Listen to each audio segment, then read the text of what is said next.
ষড়যন্ত্র চলছে। জোর করে আওয়ামী লীগের নেতাকর্মীদের জাসদে যোগদান করা হচ্ছে বলেও অভিযোগ তাদের। জোট করার কারণে হাসিনুর সাহেবকে এই সিটটা বাংলাদেশ আওয়ামী লীগ ছেড়ে দিতে বাধ্য হয়। বছর 3 পরে উনি শুরু করলেন এই আওয়ামী লীগকে ভেঙে জাসদে কিভাবে পরিণত করা যায়। এখানে তার প্রতিনিধিত্ব দেশে, সেই প্রতিনিধিত্ব করার ক্ষেত্রে তিনি হয়তো অভিভাবকের দায়িত্ব পালন করবেন, কিন্তু সেই দায়িত্ব তিনি পালন করেননি। জাসদের বিরুদ্ধে তাই এবার প্রকাশ্যে মাঠে নেমেছেন আওয়ামী লীগের নেতাকর্মীরা, করছেন প্রতিবাদ সমাবেশও।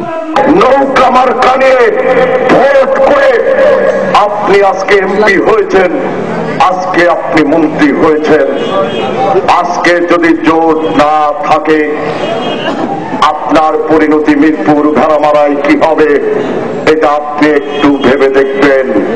গণবাহিনী এরা বাংলাদেশের এই মানুষ তুলে নিয়ে যায়, চাঁদা নিয়ে মানুষকে হত্যা করা, এই ছত্রছায়া আবার যে সেই রাজনীতি শুরু করেছে। যদিও জাসদ নেতাদের দাবি প্রধানমন্ত্রী শেখ হাসিনার হাতকে শক্তিশালী করতে কাজ করছেন তারা। আওয়ামী লীগের কিছু নেতাকর্মী অপকর্ম করে তার দায় জাসদের উপর চাপাচ্ছে বলে অভিযোগ তাদের।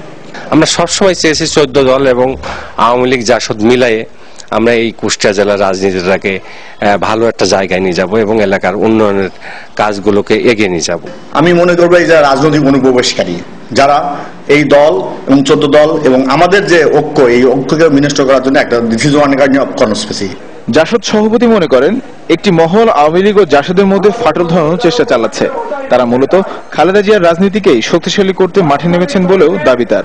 যারা হাটে বাটে ঘাটে বিভিন্ন রকম দলাদলি অন্তর্গ্রহণে লিপ্ত আছেন, তারা কার্যত খালেদা জিয়ার একেবারে হাতকে শক্তিশালী করছেন। গত কয়েকদিন ধরে নানা ইস্যুতে পাল্টাপাল্টি কর্মসূচি পালন করছেন আওয়ামী লীগ ও জাসদের নেতাকর্মীরা। Desk report, channel 24। নিউজ 24 সময় হলো একটা বিরতির, ফিরে এসে থাকছে। পর্যাপ্ত লোকবল আর অবকাঠামো সুবিধা না বাড়িয়ে নতুন নতুন আইন করছে সরকার, ফলে বাড়ছে জটিলতা, মন্তব্য প্রধান বিচারপতি।